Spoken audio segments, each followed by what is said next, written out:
held? And One of the key principles that I work with CEOs is being intentional. I call it being an intentional CEO, and it's the balance to an invisible CEO. If you want to get the results that you're looking for in your business, you must be intentional.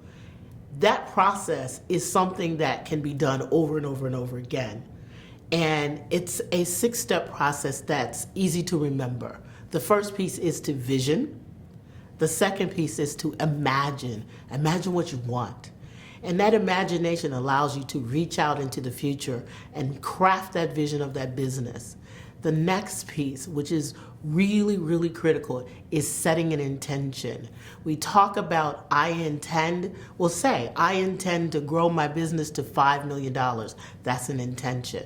But without attention or focus on that goal, you'll never get there.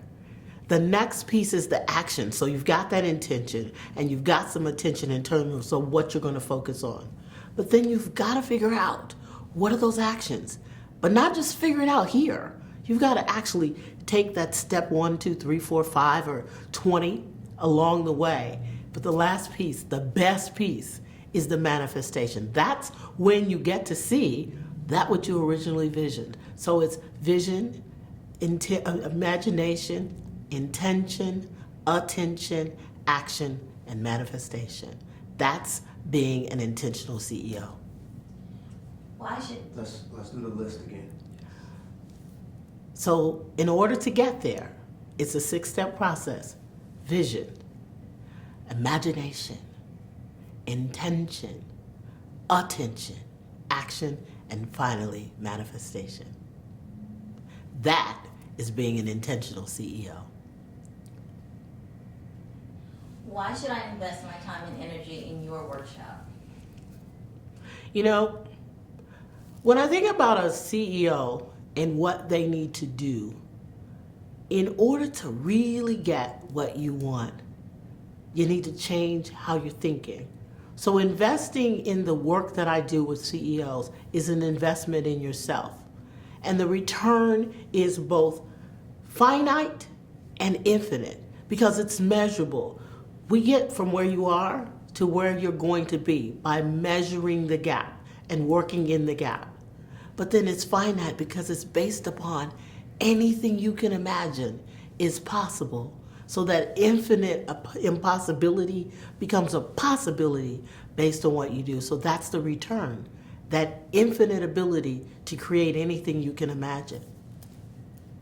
What is your hope that each of the attendees of your information sessions take with them into their journeys as entrepreneurs?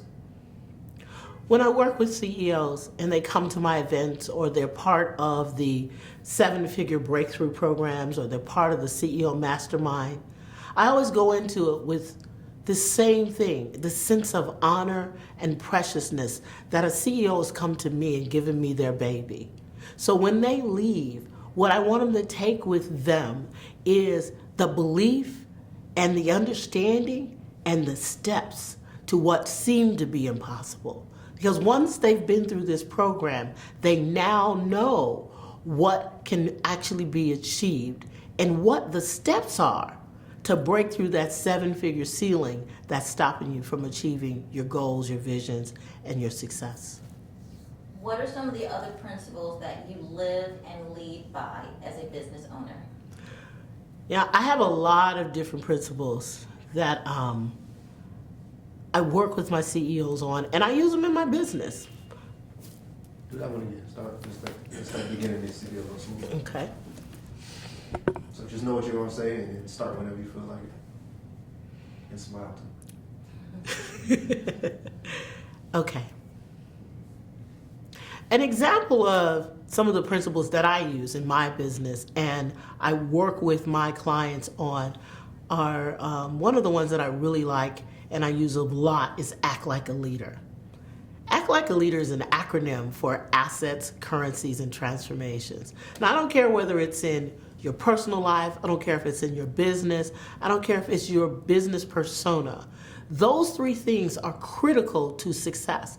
So you start with the A, that's the assets. Assets can be things like the results you get, the resources that you have, or the reputation that you build. Now, the second piece of that are the currencies. These are things that you can either earn or you can burn.